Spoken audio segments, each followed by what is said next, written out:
شهر رمضان الذي أنزل فيه القرآن.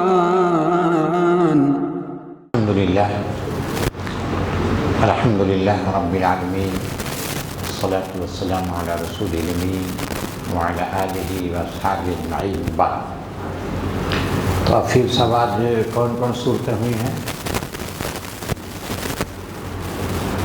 سورہ انبیاء، سورہ قصص ابھی دور ہے، سورہ حج، سورہ انبیاء اور سورہ حج. سورہ انبیاء کے سلسلے میں تو بالعموم لوگ کہتے ہیں کہ مکی سورہ ہے، لیکن سورہ حج کے سلسلے میں دو رائے ہیں. ایک تو رائے ہے کہ یہ پوری سورہ جو ہے مکی ہے، مگر دوسری رائے ہے کہ کچھ حصے اس کے مدنی ہیں، یعنی کچھ مدینے میں نازل ہوئے. اور ایسا محسوس ہوتا ہے کہ نبی صلی اللہ علیہ وسلم مکے سے نکل گئے ہیں اور مدینے کے راستے میں نازل ہوئے. کچھ حصہ جب نازل ہوا ہے چلتے گئے، جو مدینے سے جو قریب ہو گئی مدنی ہو گئی، جو مکے سے وہ مکی ہے.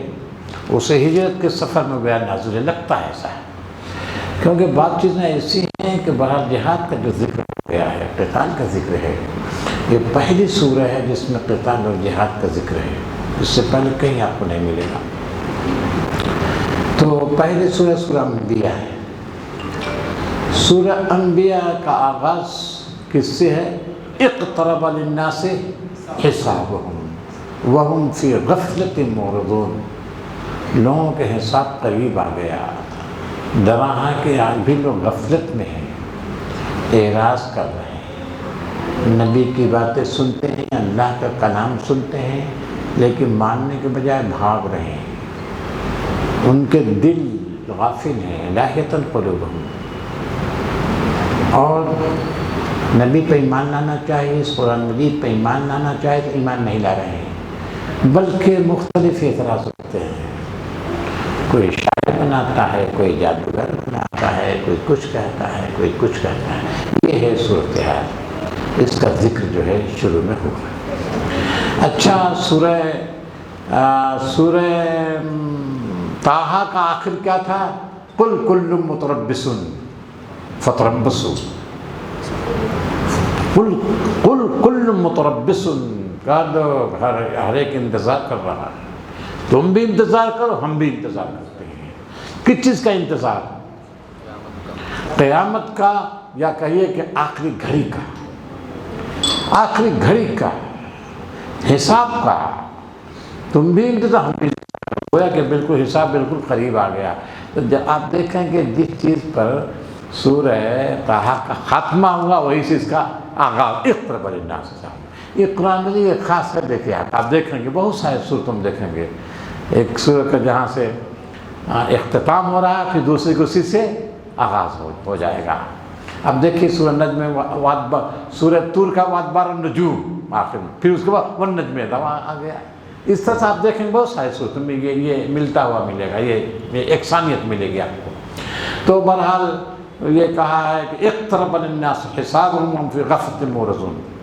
تو اب اقترب بالکل قریب آ گیا. ایک تو قربہ ہوتا ہے، اقترب مبالغہ سے نہایت قریب آ گیا. لوگوں کا محاسبہ یا محاسبے کا وقت بالکل قریب آ گیا ہے. تو محاسبے کا وقت قریب آ گیا سے کیا مراد آپ لیتے ہیں، کیا سمجھتے ہیں؟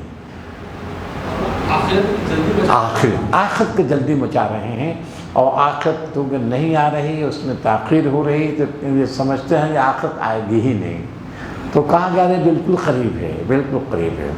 تو آپ نے ایک بات بتائی کہ اقترب سے مراد آخرت کی بات ہے، ٹھیک ہے نا. بعض مفسرین کہتے ہیں دنیا ہے، وقت آ گیا ہے. کس کا؟ محاسبے کا وقت آ گیا اور حساب لیا گیا ہے. زبردست محاسبہ ان کا ہوا. کس میں؟ ہجرت کے بعد فوراً. بھائی سورہ انبیاء بھی ہجرت سے پہلے کی ہے، اور ہجرت کے بعد ہی ان سے محاسبہ لیا گیا، فوراً حساب کتاب چکایا گیا. کہاں؟ بدر کے میدان میں. تو وہ بھی بالکل قریب ہے، زیادہ دن تھوڑی نہیں ہے، قریب ہی نہیں ہوا. 1 سال 1.5 سال کے بعد سے گھبراؤ نا، بالکل آ رہا.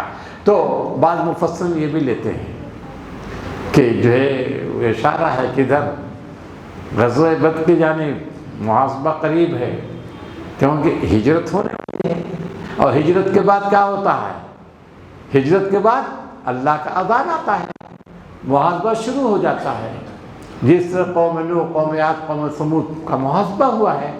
البتہ اس امت کے سلسلے میں تھوڑی سی ہم نے بتایا آپ کو سنت بدلی ہوئی کیا کہ ان کا دھیرے دھیرے ان کا محاسبہ ہوگا، اور ان کا محاسبہ 8 سال تک ہوا ہے، ہوتا رہا دھیرے دھیرے۔ تو یہ ہے کیوں ان کی سنت بدل دی گئی ہے ان کے سلسلے میں، اس وجہ سے کہ بحیثیت قوم پورے عرب کے لوگ اللہ اور رسول کے دشمن نہیں تھے، یہ قریش کے لوگ تھے، اور قریش میں کون؟ وہ اس کے لیڈران تھے، ہاں لیڈران تھے۔ وہ جب لیڈر میدان سے ہٹ گئے تو آپ نے دیکھا کہ سب وہ تو دیکھ رہے تھے، قوم پوری قوم دیکھ رہی تھی کہ دیکھا اونٹ کس کلر بڑھتا ہے، جب ان کو سمجھ میں آ گیا تو یدخلون فی دین اللہ افواجا ہو گیا۔ اچھا صاحب اس میں جو ہے دیکھیے ایک آیت ہے لقد انزلنا کتابا فیہ ذکرکم افلا، بے شک یہ کتاب ہم نے اتارے جس میں تمہارا ذکر ہے۔ کیا تمہارے پاس اتنی عقل نہیں ہے؟ تمہارا ذکر ہے، کیا مطلب؟ تمہارا ذکر ہے، ذکر کے معنی نصیحت، یاد دہانی، ٹھیک ہے نا، یہ بھی ہے۔ تمہارا ذکر ہے یعنی یہ تمہیں نصیحت کی جا رہی ہے، اس میں تمہارا ذکر ہے، تمہارے اپنے مسائل ہیں، تمہارے اپنے مسائل بیان ہو رہا ہے بھائی۔ یہ جو ہے ایسا نہیں کہ گائے بھینس کے مسائل، اس میں ایسا نہیں ہے، ان کی رہنمائی کے لیے تمہاری رہنمائی، تمہاری تذکیر، تمہاری یاد دہانی، تمہارے اپنے مسائل کا ذکر ہو رہا ہے کہ کون سا مسئلہ تمہارا کیسے حل ہوگا، اس کی وضاحت کی گئی ہے۔ تو یہ بھی ہو سکتا کہ نہیں، تمہارے اپنے مسائل، تمہارے اپنے معاملات ہیں، اور وہ سارے مسائل و معاملات تم دیکھو گے، غور کرو گے تو سب یہ فطری ہیں، اس کی رہنمائی تمہاری فطرت میں پوشیدہ ہے، اس کی یاد دہانی کرائی جاتی ہے۔ ایک اور مفہوم اس کا ہے، دیکھیے لقد انزلنا الیکم کتابا فیہ ذکرکم، تمہارا اپنا چرچا ہے۔ دوسری جگہ وَإِنَّهُ لَذِكْرٌ لَكَ وَلِقَوْمِكَ وَسَوْفَ تُسْأَلُونَ، یہ قرآن مجید تمہارے چرچے کا باعث ہے، تمہارا چرچا، تمہاری قوم کا چرچا۔ کیا مطلب؟ تم جب اس قرآن مجید پر ایمان لاؤ گے تو کیا ہوگا؟ تمہارا چرچا ہوگا، تمہاری شہرت، تمہاری ناموری کا باعث بنے گا۔ تم افلا تک تمہیں عقل نہیں رکھتے ہو؟ یہ تو کتاب عظیم ہے، اور سب سے بڑا فائدہ تم کو پہنچے گا، تم کو پہنچے گا۔ قومی اعتبار سے تم دیکھو گے تمہیں فائدہ پہنچے گا، زبردست فائدہ پہنچائے گا۔ قومی اعتبار سے اگر تم دیکھو تمہاری شہرت ہوگی، تمہاری نامور ہوگی۔ تو ذکر کے معنی کیا ہوتے ہیں؟ چرچا بھی، چرچا، شرف، عظمت، بلندی، سب ذکر کے اندر ہے۔ اب آپ دیکھیے ورفعنا لک ذکرک ہے نا، کیا معنی ہے؟ اے نبی ہم نے تمہارا ذکر سے مراد جی تمہارا ان کا آوازہ بلند کی، یعنی تمہاری شہرت پوری دنیا میں۔ دیکھیں اس وقت بھی کہیں اذان ہو رہی ہوگی نا، کہیں نبی صلی اللہ علیہ وسلم ذکر ہو رہا ہوگا اللہ کے ساتھ، تو چرچا ساری دنیا میں، تو تمہارا چرچا ہے، تمہاری شہرت ہے، تمہاری ناموری۔ اب آپ بتائیے اگر قرآن مجید پر حضرت عمر ایمان نہ لائے ہوتے تو کیا ہوتا ہے؟ خطابت کی شان تھی، ٹھیک ہے، وہ کتنا مشہور ہوتے، آپ بتائیے کتنا مشہور ہوتے، ہر ایک قبیلے میں دو چار قبیلے مشہور ہو جاتے، ہی نہ ہوتا۔ لیکن قرآن مجید پر ایمان لانے کے کیا ہوا؟ عمر کی حیثیت کیا ہوئی؟ پوری دنیا میں شہرت، ناموری، دشمن بھی تسلیم کرنے پر مجبور ہیں کہ عمر جیسا فرما روا بولیے نہیں پیدا ہوا کوئی عمر جیسا فرما روا. یہ تو ان کی زیادتی جنہوں نے 55 نمبر پر رکھا ہے. بولیے وہ جو 100 جو مشہور دنیا کے کا نمبر غالباً 55 نمبر پر رکھا اس نے, وہ زیادتی اس کی ہے, اس کی زیادتی ہے. نہیں یہ معاملی حکمراں ہے, معاملی حکمراں نہیں ہے, غیر معاملی حکمراں ہے. ارے بھائی اب شاہد صاحب حضرت عمر سے پہلے تاریخ میں سب سے عظیم شخص, سب سے بڑا حکمراں کون سا ہے؟ ان کے چھوڑ دیجیے, پیغمبر کو مت لائیے, پیغمبر کو مت لائیے. پیغمبروں سے مقابلہ حضرت عمر کا نہیں کر سکتے ہم. معاملی پیغمبر بالفرض ہے, معاملی یعنی ان کی وہ شرط نہ ہو, لیکن ان کا عظیم مرتبہ ہوتا ہے پیغمبر کا. اور چاہے انسان عظیم ہو, پیغمبر کا مقابلہ نہیں کر سکتے, موازنہ نہیں کر, پیغمبروں کے درمیان کر سکتے ہیں آپ. وہی موازنہ درست نہیں, یہ نہیں کہ یہ بڑے, یہ نہیں کر سکتے. ایمان سب پر لانا ہے. فضیلت اس انداز سے نہ بیان کریں کہ دوسرے پیغمبر کی مذمت ہونے لگے. سمجھ میں آئی بات نہیں؟ یہ تو ہے اللہ تعالیٰ نے کہا ہے کہ بعض پیغمبروں کو بعض کا اللہ نے فضیلت دیا رکھی, فطری ہے.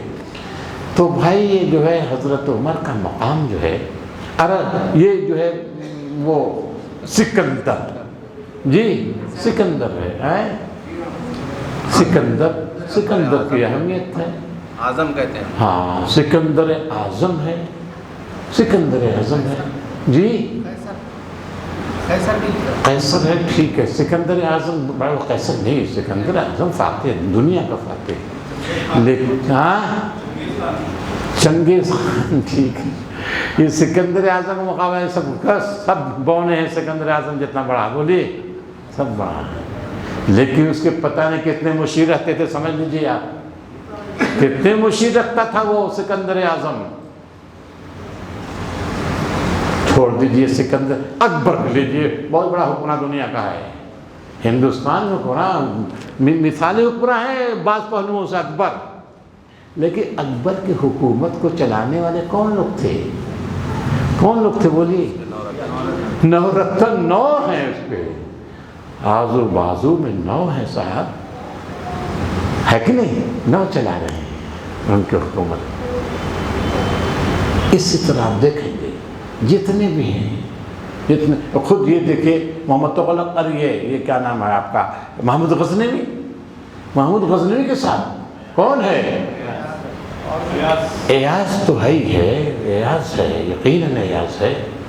اور البیرونی ہے, ایک بہت بڑا عالم ہے البیرونی. اکبر کی بارگاہ میں سب سے بڑا وہ ہے فیضی ہے. فیضی بہت بڑا مشرکار ہے, آپ سمجھ لیجئے. فیضی معاملے نہیں ہے.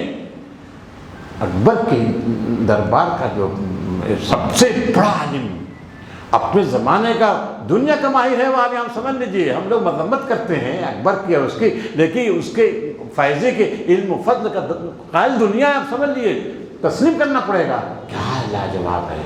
آج کی طرح کے مولوی نہیں تھا, سمجھ گیا آپ نے. وہ کیا نہیں جانتا تھا, فیضی سب کچھ جانتا تھا.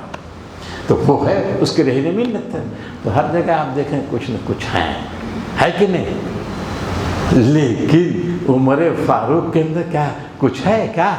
آگے پیچھے کچھ لوگ ہیں, نہیں اکیلا ہے فرما روا, اکیلا فرما روا ہے. اور آپ دیکھتے ہیں کہ وہ جہاں پرزے وہ جو ہے اس نے فٹ کیے, جب چاہتا پرزہ نکال دیتا, پھٹ سے نکال دیتا ہے اس کو, پھر دوسرا پرزہ جو ہے فٹ کر دیتا. کوئی تبدیلی آتی ہے؟ کچھ نہیں. خالد ابن ولید زبردست معزول کیا, اب پھر ان کے یہاں دوسرے عویدار بنا دیا. کچھ ہوا؟ کچھ پیچھے چلی گئی تھا؟ نہ.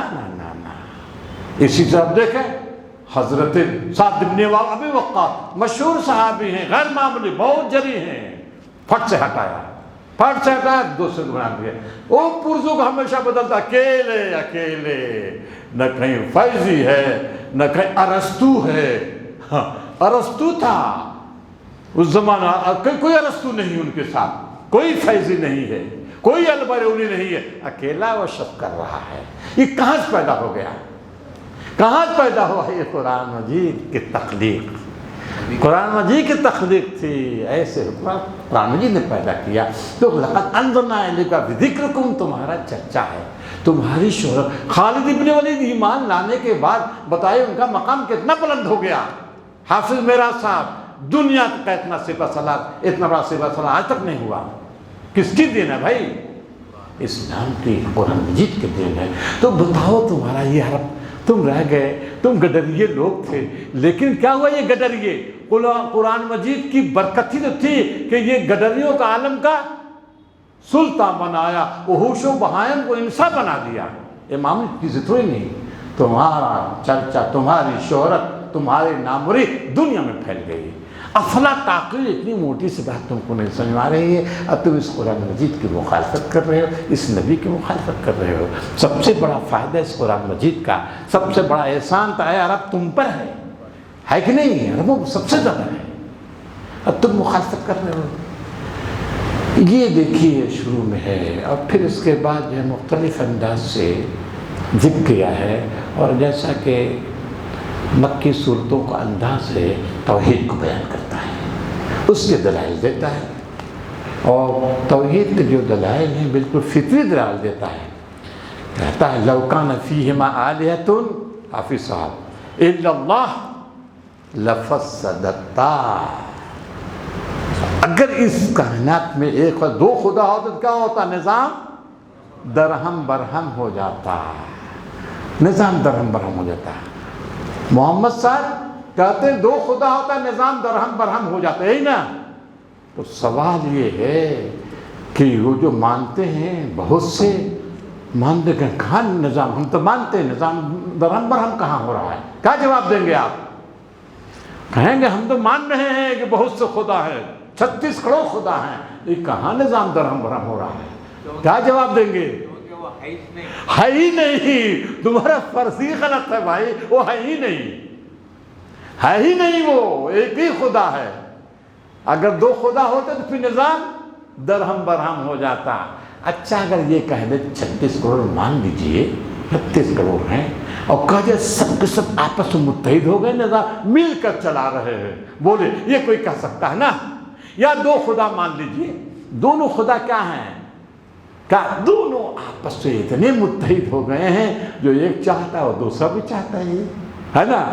تو اب یہ سوال پیدا ہوگا، یہ فرض ہی تمہارا غلط ہے۔ جب خدا ہیں، خدا کس کو بولیں گے؟ صاحب اختیار ہو، مکمل اختیار رکھتا ہے کہ نہیں؟ بولیے، مکمل اختیار رکھتا ہو۔ اب جب دو ہو گئے تو دونوں کیا سمجھ، دونوں مکمل اختیار رکھتے ہیں یا کوئی کم کوئی زیادہ؟ یہ سوال ہے۔ جب مکمل دونوں اختیار رکھتے ہیں، صاحب اختیار ہے، تو دونوں جو ہے الگ الگ ہوں گے۔ ایک چاہے گا دوسرے پر، یہ ہے الہی ہے، جب ایک چاہے دوسرے پر تو پھر فساد برپا ہو کر رہتا ہے، لیکن کوئی فساد نہیں ہے۔ اس کا مطلب کیا ہے؟ واحد ہے، واحد ہے۔ تو اگر یہ فرض کرنا کہ دونوں متحد ہیں تو فرض غلط ہے، دو نہیں ایک ہی ہے۔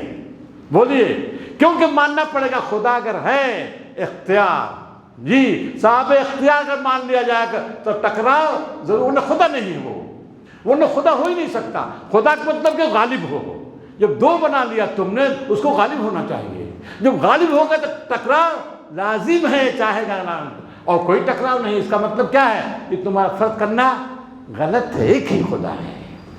اس بنیاد پر جو ہے یہاں کوئی فساد نہیں، کوئی جو ہے اس کے نظام میں خلل نہیں پیدا ہو رہا ہے۔ یہ قرآن مجید جواب دے رہا ہے، مختلف انداز سے جواب دیتا ہے۔ وہ فرشتوں کے بناتے تھے، دیویاں کہتے تھے فرشتوں کو، کہتا کہ دیکھو فرشتوں کا حال یہ ہے کہ ہر وقت اللہ کی بندگی اس کے ہر وقت کر رہے ہیں۔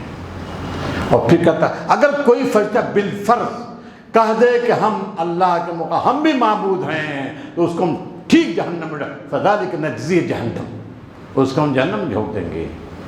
گویا کوئی فرشتہ جو ہے کہہ نہیں سکتا، وہ بالفرض ہے، کوئی کہہ دے کہ ہم خدا ہے، کہہ نہیں سکتا۔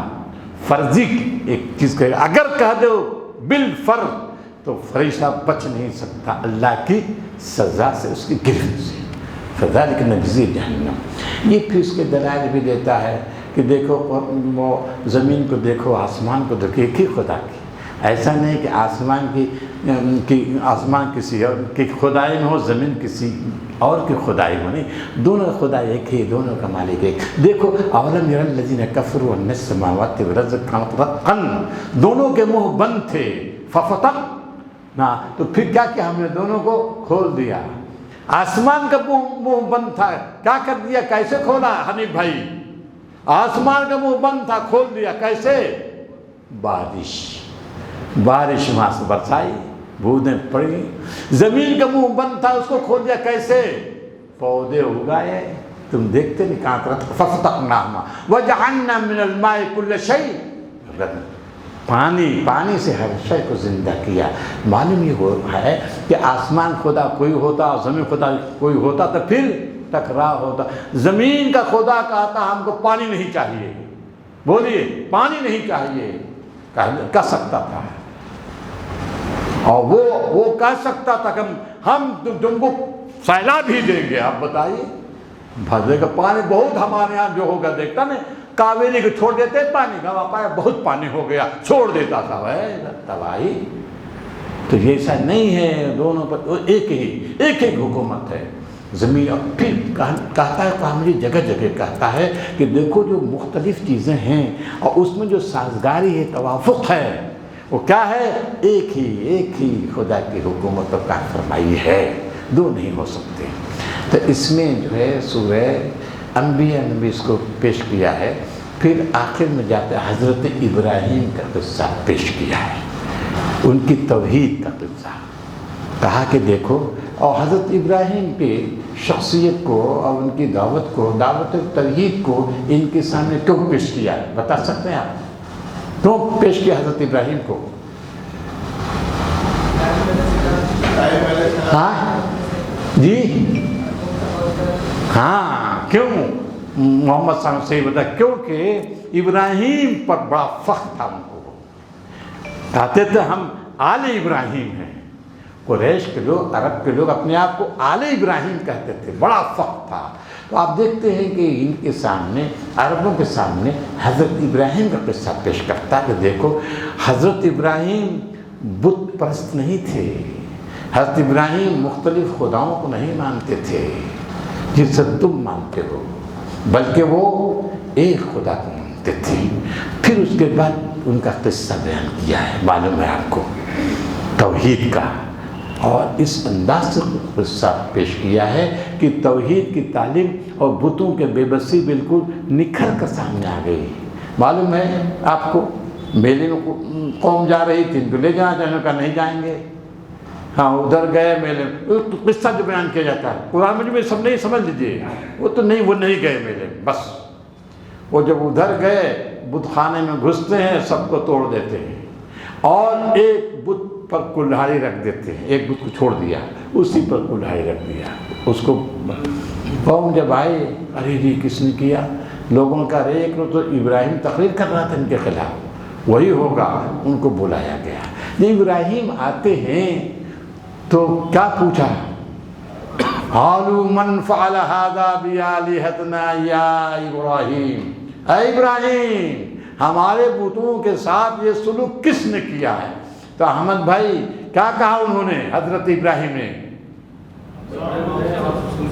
بل فعلہ کبیرہم ھذا، بل فعلہ کبیرہم ھذا، من فعل ھذا بآلهتنا یا ابراہیم۔ کیا ہے حافظ صاحب کیا کہا؟ قال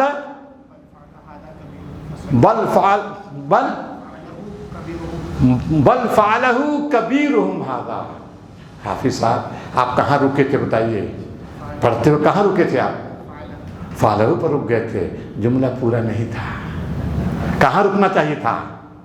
بل فعلہ کبیرہم ھذا، یہاں رکنا چاہیے تھا، بلکہ ان کے اس بڑے نے کیا، بلکہ نے کہا ہوگا بل فعلہ، اس نے کیا، یہی ساتھ توڑ دیا، ان کے بڑے، ان کے اس بڑے نے، ہے نا؟ تو اب ہو گیا نا، جملہ کٹ ہو گیا، اس وجہ سے میں سمجھتا ہوں کہ خیر بیچارے معذور ہیں، کیونکہ ابھی عربی نہیں جانتے اس وجہ سے، لیکن آپ جو ہے کم سے کم وہ سمجھنے کی کوشش کیجئے، آپ کو بڑا فائدہ ہوگا۔ حافظ امراض صاحب تھے، ان کو بھی میں یہ کہتا تھا بھائی مطالعہ کیجئے، بہت فائدہ ہوگا آپ لوگوں کا۔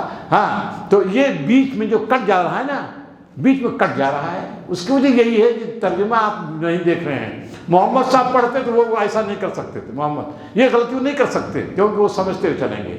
تو قال بل فعلہ کبیرہم ھذا فاسألوہم، ھذا فاسألوہم پر رک سکتے ہیں آپ، ہے نا، یا بل فعلہ کبیرہم ھذا فاسألوہم، کلام ہے، گفتگو کا انداز ہے نا، تو یہ ہے۔ اچھا یہ بتائیے مصباح صاحب، قوم نے کہا کس نے کیا ہے؟ تو جھٹ سے بولے اس بڑے نے کیا۔ تو کیا ڈر گئے تھے کیا؟ ڈر گئے تھے کیا؟ کیوں جھوٹ بول رہے ہیں یہ؟ واہ شاہد بھائی واہ، یہ گویا جھوٹ نہیں ہے، یہ جھوٹ نہیں ہے، مگر افسوس ہے بہت سے لوگوں نے کہا حضرت ابراہیم جھوٹ بولے اور جھوٹ 3 مرتبہ بولے، جس میں سے ایک مرتبہ یہ ہے، یہ جھوٹ نہیں ہے، بلکہ کیا ہے؟ طنز ہے، طنز ہے، استہزاء ہے کہ دیکھو تم نے کیا کیا، تم نے کیا کیا ہے، تم کیسے پوچھ رہے ہو، دیکھو کتنے بے بس ہیں، کتنے بے بس ہیں، کتنے مجبور ہیں، ان کو توڑ دیا گیا، اپنا بچاؤ نہیں کر سکے، ہے نا۔ فرجعوا الی فقالوا انکم، ان کو احساس ہو گیا اور لگے کہنے یار بات تو صحیح کہہ رہا ہے، لیکن آپ جانتے ہیں مشرک جلدی نہیں سمجھتے، پھر ضد آ گئی، فنکسوا علی رؤوسہم، پھر وہ پلٹ گئے، اور پھر حضرت ابراہیم سے ابراہیم آگے اف لکم ولما تعبدون من دون اللہ، افسوس تم پر، تمہارا اگر ڈرتے تھے کہہ سکتے تھے اف کا لفظ، اف تم پر اف ہے، افسوس ہے، نہایت افسوس ہے کہ تمہارے معبود کیسے تم کیسے ہو، اگر ڈر کر کہا ہوتا تو یہ کہہ سکتے تھے کیا؟ تو قوم، اچھا قوم بھی نہیں کہا ارے تم اب پکڑ میں آ تو جھوٹ بول رہے، قوم نے کہا کیا؟ نہ، قوم نے بھی نہیں کہا کہ تم جھوٹ ہو، اب وہاں لوگوں نے کہا تیرا جھوٹ بولے ابراہیم، اور ابراہیم اور جھوٹ، ابراہیم کی صفت کل پڑھی تھی نا، انہ وذکر فی الکتاب ابراہیم انہ کان صدیق، بہت بڑا سچا، بہت بڑا سچا، اور بہت بڑا سچا کا انجام یہ ہے کہ جھوٹ بول دیا پھٹ سے، ہے نا۔ تو یہ نہیں ہے ابراہیم کا، وہ کیا ہے بظاہر جھوٹ نہیں، وہ طنز ہے، شاہد صاحب نے کہا وہ استدراج ہے، دھیرے دھیرے لے آئے، بڑی حجتی قوم تھی ان کی، تو وہ کٹ حجتی کرتی تھی، بعد میں جھڑ، تو انہوں نے سمجھایا ہے، اور یہ سینکڑوں خطاب پر بھاری ہو گیا، ٹھیک ہے نا۔ تو یہ بتائے محمد صاحب بولیے ہم کو حضرت ابراہیم ان کے جو ہے کیا ہے، جو ہے سرپرست اعلیٰ کہیے جی، امام پیشوا مانتے ہیں، عرب کے لوگ مانتے ہیں، تو عرب کے لوگ مانتے ہیں، ان کی تاریخ پیش کی جا رہی ہے، تو اب جو ہے قرآن مجید نے سورہ ممتحنہ میں کہا قد کانت لکم اسوۃ حسنۃ فی ابراہیم والذین معہ، ہے مسلمانوں تمہارے لیے حضرت ابراہیم اور ان کے ساتھیوں میں اسوہ ہے، نمونہ ہے۔ اذ قالوا، اس وقت جب کہا انا براء منکم، ہم تم سے بری ہیں، تمہارے تمام معبودان سے بری ہیں، بیزار ہیں، ہم ان کی پوجا نہیں کر سکتے، یہ قرآن مجید نے کہا ہے۔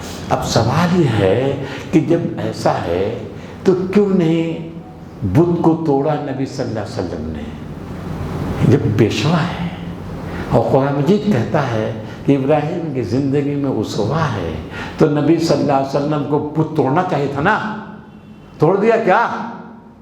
ابراہیم نے تو توڑا، یہ نبی نے توڑا کیا؟ کیوں ایسا ہوا؟ کیا حکمت تھی؟ نہیں، ایسا نہیں ہے۔ بتوں کے دیکھیے حضرت ابراہیم کا جو زمانہ ہے، پیغمبر ہے، لیکن انسانیت نے ترقی نہیں کی ہے، انسانیت بے بسی کو اس وقت تسلیم کر رہی جب کو توڑ کر رکھ دیا جائے، لیکن نبی صلی اللہ علیہ وسلم جو بعثت ہوئی ہے، انسانیت نے ترقی کی ہے، زبردست ترقی ہو گئی، وہاں دلائل کا ملایا جائے، دلائل دیے جا رہے ہیں، یہ بتوں کے بے بسی کے دلائل ہیں، فطری دلائل دیے گئے ہیں اور توڑ کر نہیں دکھایا گیا ہے. سمجھ گئے؟ آپ نے دیکھا توڑ کے وہ توڑا اور ان کو نکال دیا گیا، آپ کو معلوم ہے. پھر ان کو عراق آنے کے نصیب نہیں ہوا ہے، لیکن یہاں کیا ہے، ان کو نکال دیا ہے. اور پھر کیا ہوا، 8 سال کے بعد جاتے ہیں، 8 سال کے بعد جا رہے ہیں. پھر اس کے بعد، اس سے پہلے بھی آئے دیکھیے آپ، لیکن کبھی بتوں کو نہیں چھیڑا ہے. چھیڑا کیا؟ نہیں چھیڑا، کبھی نہیں چھیڑا. حج بھی کیا، طواف بھی کیا، سب کچھ کیا. بولیے اکبر صاحب، سب کچھ کیا بتوں کی موجودگی میں. اب بتوں کی ضرورت کیا پڑے گی؟ بولیے. یہ ہوا ہے. تو یہ اس نبی کی سنت یہ ہوئی. تو ان کی سنت یہ تھی، انہوں نے کیا، لیکن نبی نے اس کو اختیار نہیں کیا ہے. آپ سمجھ لیجیے اس کو. اسی حضرت عمر جب گئے ہیں بیت المقدس میں تو ان کے کہا نا، انہوں نے نماز پڑھ لی. انہوں نے کہا اسی میں گرجا گھر نماز پڑھی تھی کہ نہیں نماز پڑھ لی انہوں نے. تو البتہ یہ کہا، تھوڑا تردد تھا کہ کہیں ہمارے سب کہیں گے کہ ہمارا ہے، ہمارا نہیں پڑھ لی. برکت یہ ہے، دیکھیے اسلام میں رواداری ہے. مختصر یہ کہ اب وہاں جو ہے اس کے حضرت ابراہیم کے بعد جو ہے قصے اور بیان کیے گئے ہیں. حضرت ابراہیم کے بعد حضرت یعقوب کا قصہ ہے، حضرت اسحاق کا قصہ بیان کیا گیا ہے. پھر حضرت لوط کا قصہ ہے، پھر حضرت نوح ہے، پھر حضرت داؤد ہے، حضرت نوح ہے، پھر سلیمان ہے، پھر حضرت اسماعیل ہے، پھر حضرت ایوب ہیں، اور ذنون ہیں. اس سے مختلف 16-17 ہیں پیغمبروں کا ذکر ہے اس سورہ میں. یہ سورہ جو انبیاء ہے نا، انبیاء کا سلسلہ ہے، اور مختلف انداز سے مختلف ان کی صورت ہیں. کسی کو صبر کے پہلو سے، کسی کے صبر کے پہلو سے، کسی کی جو ہے عبادت کے پہلو سے. آپ دیکھیے کسی کے طاقت کے پہلو سے. حضرت داؤد و سلیمان معمولی پیغمبر ہیں، غیر معمولی پیغمبر ہیں، اور غیر معمولی قوت ان کو ہے. لیکن اس کے باوجود کیا کرتے؟ شکر گزار بنتے تھے. مشرکین کو سمجھایا جا رہا ہے، دیکھو اتنی طاقت ملنے کے بعد شکر گزاری تھی، اور تم کو کیا، تم طاقت ملنے کے بعد تم کیا ہو، پھولے نہیں سنبھال رہے ہو، اور تم مسلمان ظلم ڈھا رہے ہو. ان کے حضرت سلیمان کی قوت کا حال یہ تھا کہ ان کے قبضے میں جن بھی تھے، ہوائیں تھیں، سب ان کے مسلمان جنوں پر قبضہ تھا. بات تو جن ان کے جو ہے ان کے کابینہ میں شامل تھے جو مومن تھے، اور بعض جن جو تھے جو سرکش نہیں تھے، جو تو ان سے پیغال لے رہے تھے. دیکھیے من من الشیاطین من یغوصون لہ، وہ موتی نکالتے تھے، ہیرے جواہرات نکالتے تھے. اور بعض کو جو آپ کو معلوم ہے کہ عمارتیں بنواتے تھے، دیگیں بنواتے، سب کو لگا دیا تھا اس کام میں. اور لوگ جو سرکش تھے، بغاوت کرتے تھے، ان کو کیا کر دیا تھا؟ جیل میں ڈال دیا تھا. یہ کیا تھا. ان سارے پیغمبروں کا ذکر ہوا ہے. حضرت نوح، حضرت یونس کا ذکر خصوصیت کے ساتھ ہوا ہے. وَظَنُّونَ إِذْ مُغَاضٍ فَظَنَّ أَن لَّن نَّقْدِرَ عَلَيْهِ فِي الظُّلُمَاتِ أَن لَّا إِلَٰهَ إِلَّا أَنتَ. وہ ہجرت، جلد بازی ہو رہی مسلمانوں میں ہے نا، مصائب آلام، جلدی کی جائے، جلدی. ان کا ذکر کیا ہے. جلدی نہیں ہے، جلدی میں گڑبڑ ہو جائے گا، وقت پر سب ہوگا. پھر آپ نے دیکھا کہ حضرت زکریا کا یہاں بھی حضرت مریم کا ذکر ہو گیا. یہاں بھی سورہ میں بھی اللہ تعالیٰ کی رحمت کو بیان کرنے کے لیے. یہ سارے پیغمبر کیا ہیں؟ ایک ہی سلسلے کی کڑی ہیں. ان هذه امتکم، سب کا پیغام یہ ہے. یہ پوری انسانیت ایک ہی خاندان، امت کو امتوں واحدہ، وانا ربکم، ایک ہی سب کا معبود ہے، اسی کی بندگی کرو. لیکن پھر کیا ہوا؟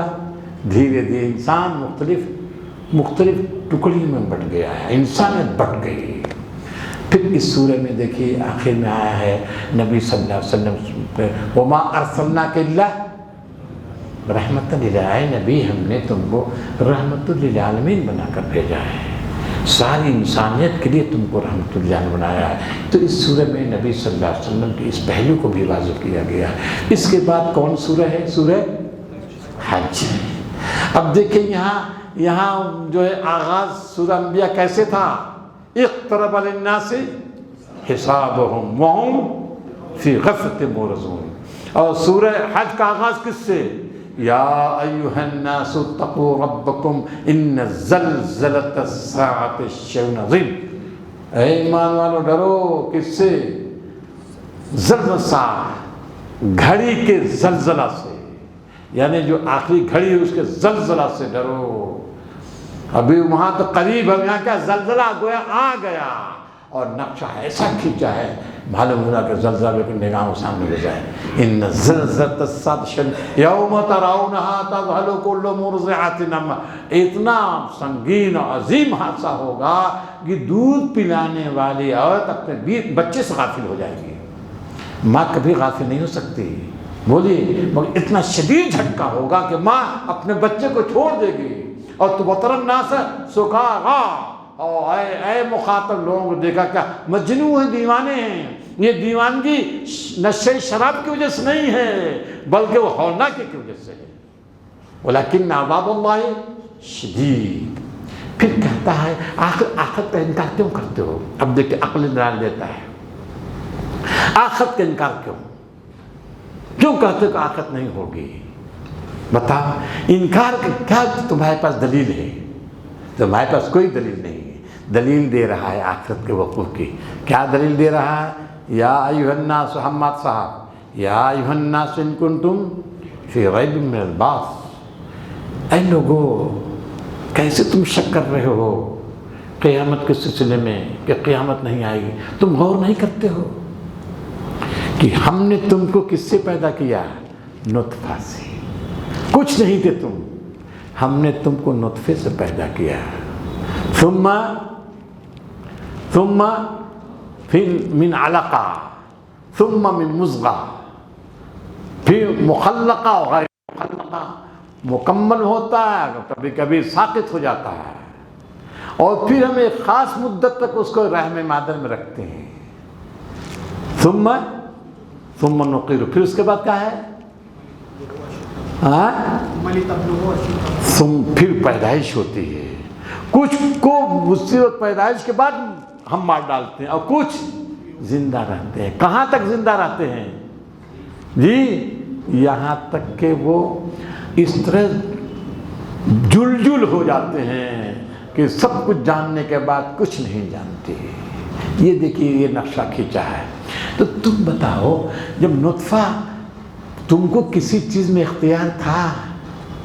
نطفہ کو مضغہ بنانے میں اختیار تھا، مضغہ کو گوشت کے لوتھڑا بنانے میں اختیار تھا، بچے کی شکل ڈھالنے میں اختیار تھا؟ کوئی اختیار تھا؟ کچھ نہیں۔ کسی کو ماں کے رحم سے باہر نکالنے کا اختیار تھا؟ کسی کو کوئی اختیار نہیں تھا۔ یہ سب کس نے کیا ہے؟ اللہ تعالیٰ نے کیا۔ اب دیکھیے آگے کہہ رہا، یہ اگر کوئی بچہ چاہے کہ ہمیشہ بچہ رہ گیا، ممکن ہے؟ یہ ممکن ہے بچہ ہمیشہ بچہ رہ سکتا ہے؟ نہیں رہ سکتا۔ حماد صاحب چاہیں کہ بوڑھے نہیں، داڑھی ان کی سفید نہیں ہوگی، ممکن ہے؟ چاہیں گے کہ داڑھی نہ سفید ہو، ممکن ہے؟ ان کو اختیار ہوگا؟ نہیں، داڑھی سفید ہو کر رہے گی، اور ایک دن یہ جل ہو جائیں گے۔ بولیے، ہر حرف آئے گا، کسی کو کوئی اختیار نہیں ہے۔ تو تم ذرا اپنے وجود کو غور کرو، جب کسی چیز پہ اختیار نہیں ہے تو پھر ایک دن کیا ہو جاتے ہو؟ مٹی میں مل جاتے ہو۔ اتنا ہے نا، کسی مرحلے میں تم کو اختیار اپنے پر نہیں ہے۔ دیکھو تو اس طرح سے نہیں ہے، پھر مر جاتے ہو۔ جس طرح ہم نے تم کو مختلف مراحل سے پیدا کیا، ٹھیک اسی طرح دوبارہ تم کو ہم پیدا، کیسے تم شک کر رہے ہو قیامت میں؟ یہ فطری دلیل دی اس نے، یہ سمجھایا ہے، گویا کہ وہ ہے نا قیامت کی دلیل تمہارے اپنے وجود میں ہے، اپنے وجود میں۔ ذالک بان اللہ هو الحق وانہ یحیی الموتی، یہ حق ہے۔ یہ بادشاہ حقیقی یہ کرتا ہے کہ ایک بچے کو مختلف انداز سے پیدا کر کے انسان بناتا ہے، پھر اس کو یہاں سے رخصت کر۔ کوئی مرنا چاہتا ہے حنیف بھائی؟ کوئی مرنا چاہتا ہے؟ 100 سال کا بوڑھا بھی چاہتا ہے کیا ابھی ہم پر پوتے کی شادی دیکھ لیں؟ بولیے، پر پوتے کی شادی دیکھنا چاہتا ہے بوڑھا، کوئی نہیں جا سکتا دنیا میں، لیکن کیا ہے دھیرے سے وہ چلتا کرتا ہے، تو سب پر قبضہ کس کو ہے؟ کس کا؟ صرف اللہ تعالیٰ کا قبضہ ہے، کسی کو نہیں ہے۔ تو تم کیسے قیامت کہنے؟ ذالک بأن اللہ هو الحق، اللہ مالک حقیقی ہے، وہی مردوں کو زندہ کرے گا اور وہی قدرت رکھتا ہے، وَأَنَّ اللَّهَ عَلَىٰ كُلِّ شَيْءٍ قَدِيرٌ۔ یہ استدلال کرتا ہے، جگہ جگہ آپ کو استدلال ملے گا۔ تو یہ آخرت کا تصور کو پیش کیا، کہتا ہے کہ آخر تم وحدانیت کے خلاف کیوں ہو بھائی؟ غور کرو، وحدانیت کے خلاف تم دیکھتے نہیں سورج، چاند، ستارے، پوری کائنات اس کے سامنے سجدہ دے سکتے۔ الم ترن ان یسجد لہ من فی السماوات ومن فی الارض والشمس والقمر والنجوم والجبال والشجر سب کو سب۔ پھر کیا کہتا ہے آگے؟ جو لوگ اس کے سامنے جھک نہیں رہے، اس کا مطلب کیا ہے؟ وَمَن يُهِنِ اللَّهُ فَمَا لَهُ مِن مُكْرِمٍ، جس کو اللہ تعالیٰ کیا کرتا ہے؟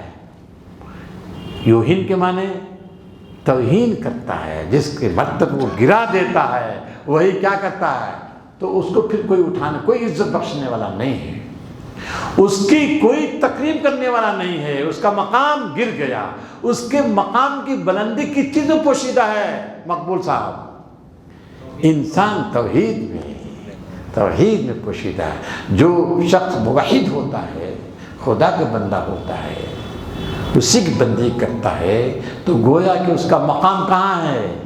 آسمان بلند ہے۔ لیکن جب وہ توحید نہیں، شرک کرتا ہے، تو آگے آ رہا ہے، پھر وہ آسمان سے گر جاتا ہے۔ آگے ہے وَمَن يُشْرِكْ بِاللَّهِ فَكَأَنَّمَا خَرَّ مِنَ السَّمَاءِ، جو شرک کرتا ہے آسمان سے گر پڑتا ہے۔ موحد آسمان پر ہوتا ہے، جو شرک کرتا ہے آسمان سے دھڑام سے گر جاتا ہے۔ اور مقبول صاحب، جب آسمان سے کوئی دھڑام سے گرے گا تو کیا ہوگا؟ چیل کوے کھائیں گے، چیل کوے۔ فَتَخْطَفُهُ الطَّيْرُ، طیر مانے پرندے، پرندہ سے مراد ہماسا گدھ ہیں، پرندہ سے مراد یہ گوریا کبوتر نہیں، وہاں طیر سے مراد کبوتر نہیں ہے، طیر سے مراد گدھ ہیں۔ گدھ جو ہے مردہ لاش پر ٹوٹ پڑتے ہیں، تو گویا مشرک کی حیثیت ہوتی ہے کہ بظاہر جو ہے وہ زندہ نہیں ہے، بلکہ مردہ لاش ہے، مردہ لاش۔ یہ تمثیل دے کر سمجھاتا ہے قرآن مجید۔ توحید کا مقام نہایت بلند ہے۔ اس سورہ میں ایک اور مثال دی ہے، توحید کی مثال، ایک اور شرک کی مذمت کر رہا ہے۔ یا ایھا الناس، لوگوں ذرا غور کرو، تم غور کرو ذرا۔ اللہ تمثیل بیان کرتا ہے کس کی؟ یا ایھا الناس ضرب لکم مثلا، فسٹ میں کہا ہے ان الذین تدعون من، تم جن کو پوچھتے ہو، لن یخلقوا ذبابا، ایک مکھی کو نہیں پیدا کر سکتے، مکھی کو پیدا کر۔ اور اگر مکھی بتوں سے کچھ چھینتی ہے، یہ بت اس کو، مکھی حقیر شے ہے، حقیر ہے کہ نہیں؟ وہ مکھی جب گرتی ہے اور چڑھاوے کو چاٹنے لگتی تو کوئی نہیں روکتا۔ بتاؤ کیا کر رہے ہو تم؟ وَإِن يَسْلُبْهُمْ ذُبَابُ الشَّيْءٍ لَا يَسْتَنقِذُوهُ مِنْهُ ضَعْفَ الطَّالِبِ وَالْمَطْلُوبِ۔ مکھی بھی کمزور ہے اور بت بھی کمزور ہے۔ یہ نقشہ کیے دیتا ہے۔ پھر کہتا ما قدر اللہ حق قدرہ، انہوں نے اللہ کی حقیقی قدر نہیں کی۔ حقیقی قدر سے مراد کیا ہے؟ اس کا اندازہ نہیں لگایا۔ اندازہ نہیں لگایا کیا مطلب؟ فرید صاحب، ما قدر حق قدرہ، اندازہ نہیں لگا سکے یہ مشرک۔ خدا کا قائل ہے، خدا کا قائل ہے، وہ ہے اللہ، لیکن صحیح اندازہ نہیں لگا پا رہا ہے۔ جی اس کی صفات ہیں، قوی ہے، عزیز ہے، وہ خدا ہے، قوت کا سرچشمہ وہی ہے، عزیز ہے، ہر شے پر وہ حاوی ہے۔ قل اللہ مالک الملک تؤتی الملک من تشاء، وہی عزت دیتا ہے، وہی ذلت دیتا ہے، وہی اسی کے حکمائیں رات میں، اسی کے حکمائیں دن میں، وہی پانی، سارا نظام وہی چلا رہا ہے۔ تو جو لوگ شرک کرتے ہیں اس کا صحیح اندازہ نہیں کر پا رہے ہیں، اس وجہ سے وہ شرک مبتلا ہو جاتے ہیں۔ ایک بات اور ہے، دیکھیے ایک خاص پہلو ہے اس سورہ میں. ابھی دیکھیے ہم نے بتایا تھا ابھی شروع میں، اس سورہ میں کچھ جہاد کا ذکر آ گیا ہے، قتال کا، اور اس میں یہ ہے اذن للذین یقاتلون بانہم ظلموا، مسلمانوں کو اجازت دی جا رہی ہے قتال کی. کیوں اجازت دی؟ کیونکہ مظلوم ہے. حنیف بھائی، مسلمان کو اجازت دی گئی ہے. پہلی آیت ہے سورہ حج کی جس میں اجازت دی جا رہی ہے بانہم ظلموا، اور پھر اللہ کا ہم بے شک ہم ان کی مدد پر قادر ہیں. یہ مظلوم ہے. مظلومیت کیا ہے ان کی؟ الذین اخرجوا من دیارہم بغیر حق، ان کو ناحق ان کے گھروں سے نکالا جا رہا ہے. ناحق ان کے گھروں سے ان کو نکالا جا رہا ہے، کوئی جرم نہیں تھا. الذین اخرجوا من بغیر الا ان یقولوا ربنا اللہ، ان کا اس کے کوئی جرم نہیں ہے کہ ہمارا رب اللہ ہے، ہمارا رب اللہ، اس کا کوئی جرم نہیں ہے. اس کی بنیاد پہ ان کو نکالا جا رہا ہے. کہا کہ اللہ تعالیٰ ان کی مدد کرے گا. اگر اللہ مدد نہیں کرے گا اور دنیا والوں کو چھوڑ دے گا، ظلم کرتے رہیں، ستاتے رہیں، تو پھر کیا ہوگا؟ آگے بتا رہا ہے وَلَوْلَا دَفْعُ اللَّهِ النَّاسَ بَعْضَهُم بِبَعْضٍ، اگر جنگ کے ذریعے ایک دوسرے کو ہٹائے نہیں اس دھرتی سے، کیا ہوگا؟ دھرتی فساد سے بھر جائے گی. یہاں کا لَهُدِّمَتْ صَوَامِعُ، یہ گرجا گھر، یہ چرچ، یہ مندر وغیرہ سب کے مسمار کر دیے جائیں گے. اب پھر آخر کا یہ مسجد کا ذکر آخر میں کیا ہے. اسلام گویا اسلام کیا ہے؟ یہ رکھوالا ہے، سب کی حفاظت کرتا ہے. گرجا گھر کے بھی آپ سمجھ لیجئے، چرچ کے بھی، مندر کے بھی حفاظت یہ ہے کہ یہ مسلم کرتا ہے. آپ کو معلوم ہے آپ کو، جب بھی جو ہے یہاں ہوا، آپ نے ابھی بابری مسجد کے اس میں آپ نے دیکھا کہ بنگلہ دیش میں وہ طوفان اٹھا، کتنے انہوں نے جو ہے مندر توڑ دیے پھٹ سے. فوراً ان کے حکومت، اسلام نہیں سکھاتا ہے، یہ اسلام نہیں سکھاتا، سمجھ لیجئے. فوراً وہ ان کا جو ہے وہ کیا کہ نہیں، یہ اسلام. سب مندر پھر تعمیر ہوئی ہے. کیوں ایسا ہوا ہے جی؟ کیوں ایسا ہوا ہے؟ اس وجہ سے کہ مندر توڑنے کا حکم نہیں دیا اسلام نے. آپ سمجھ لیجیے، مندر توڑنے کا حکم نہیں دیا. کہہ دیں گے کہ وہ محمود غزنوی نے توڑا تو تھا. توڑا کیوں تھا؟ وہ فتنے کا اڈا بن گیا تھا. آپ سمجھ لیجیے، یہ ہندو مورخین اس کو تسلیم کرتے ہیں. سونا سارے خزانے لے جا کے جمع کر دیا تھا. سارے خزانے وہاں جمع ہو گئے تھے جتنے پجاری سے سب، تو یہ اس کی بنیاد پر توڑا گیا. ارے آپ تو حیدرآباد کے لوگ ہیں، یہاں ایک مسجد کو توڑا ہے اورنگزیب نے، یاد ہوگا، مسجد کو توڑا ہے. یہ قطب شاہی دور کے جو حکمراں ہیں یہ بے پناہ دولت رکھتے تھے، اور انہوں نے سب خزانہ کہاں، اس کو خزانہ رکھ کر اوپر مسجد بنا دیا تھا. اس کے جو ہے اس نے بتایا کہ یہاں دیکھیں، اس نے توڑ دیا اس کو. تو جہاں فتنے کا اڈا وہی اس کو، ورنہ اسلام جو ہے کبھی اس کی تعلیم ہی نہیں ہے. کیونکہ لَهُدِّمَتْ صَوَامِعُ وَبِيَعٌ وَصَلَوَاتٌ وَمَسَاجِدُ، یہ سارے جو خدا کی عبادت کے جو مظاہر ہیں دنیا میں، جس شکل میں ہوں، جس شکل میں ظاہر ہوں، وہ سب برباد کر دیے جائیں گے. اسلام کی خصوصیت، اسلام سب کی حفاظت کرتا ہے. اب آپ کہیں گے بنو ثقیف کا جو ہے وہاں کا طائف کا کس نے توڑا؟ سب مسلمان ہو گئے. بولیے سب مسلمان ہو گئے تھے نا. جب سب مسلمان ہو گئے تو اب کیا ضرورت ہے مندر؟ بولیے آپ. اس وجہ ظاہر اس کو توڑا جائے گا.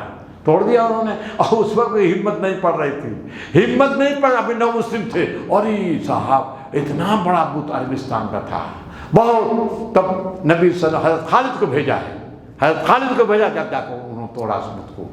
یہ تاریخ ہماری ہے. جہاں تک ہمارے مذہب اور قانون اسلام کی بات ہے، سب کا احترام. قرآن مجید نے دیکھی ایک جگہ کہا ہے، ہم نے بھی بتایا آپ کو، اور شاید وہ آیت رہ گئی ہے. کہا ہے کہ اے مسلمانوں، بتوں کو گالی مت دینا. وَلَا تَسُبُّوا الَّذِينَ يَدْعُونَ مِن دُونِ، بتوں کو گالی مت دینا. گالی دو گے تو پھر وہ پلٹ وار کر دیں گے، اور اللہ کو گالی دیں گے نادانی میں ظلم کریں گے. اس حد تک ظلم کا اللہ گالیاں دیں گے، اور اس کا وبال تم کو پڑے گا. تم نے کیوں چھیڑا ان کو؟ تو یہ دیکھیں اسلام کہتا ہے ولا تصدق. اور میں عرض کروں کہ ان کی شاعری میں یہ ہے، وہ کہتے ہیں دور جاہلیت کے شاعری میں عرب یقول سلیمان براسہ فقد حان من بارت علیہ ثعالب. کیا وہ رب ہو سکتا ہے، کیا وہ رب ہو سکتا، معبود ہو سکتا ہے جس پر لومڑیاں اور کتے بلیاں کا پیشاب کرتے ہیں؟ اس معبود سے زیادہ بدتر کوئی چیز ہو ہی نہیں سکتی جس پر لومڑیاں پیشاب کرتی ہیں آ کر. دیکھیں یہ شاعر مسلمان نہیں ہے، جاہلی شاعر ہے. جاہلی شاعر میں کچھ ایسے تھے جاہلیت میں بھی جو بالکل ملحد تھے، بتوں کی پوجا نہیں کر رہے تھے، وہ صاف صاف انکار کرتے تھے. کچھ وہ شاعر کہہ رہا ہے.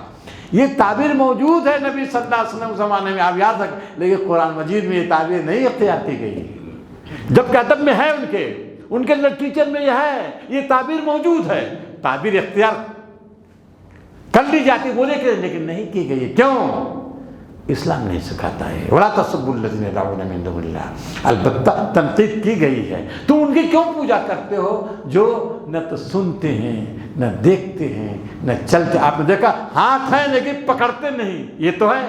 آنکھیں ہیں دیکھتے نہیں، جی پیر ہیں چلتے، یہی تو کہہ رہا ہے نا، بار بار کہتا ہے. اس طرح کی بات میں کرتا ہے. ابھی مکھیاں جو ہے، مکھیاں جو چھنتی ہے وہ کچھ نہیں، ایک مکھی بھی اس سے مضبوط دیکھی ہے.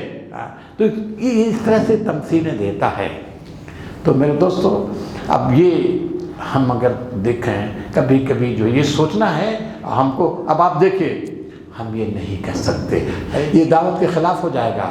واقعہ سچا، کیونکہ جیسا کہ ہم نے شاعر کو بتایا ہے وہ جو کہتا ہے شاعر، لیکن وہ تعبیر اختیار نہیں کی جا سکتے، حکمت کے خلاف ہے. یہ ہم دیکھیں گے بڑی باریکیوں کے ساتھ. ابھی ہم نے بتایا حضرت ابراہیم کو وہ اسوہ نہیں ہمارے لیے، نبی صلی اللہ علیہ وسلم اسوہ اختیار ہی نہیں کیا، اسوہ اختیار ہی نہیں کیا. کیوں؟ ہم نے بتایا آپ کو کیوں. حجت کیا تھی حضرت ابراہیم کے زمانے میں، اور اب کیا ہے؟ دلائل ہمارے سامنے ہیں، توحید کے دلائل دینا ہے. توحید کے دلائل اتنے مؤثر ہیں، آدمی غور کرے گا تو مانے بغیر کوئی چارہ کار نہیں. آپ سمجھ لیجیے کوئی چارہ کار نہیں اگر آدمی خالص ذہن ہوگا، غور کرے.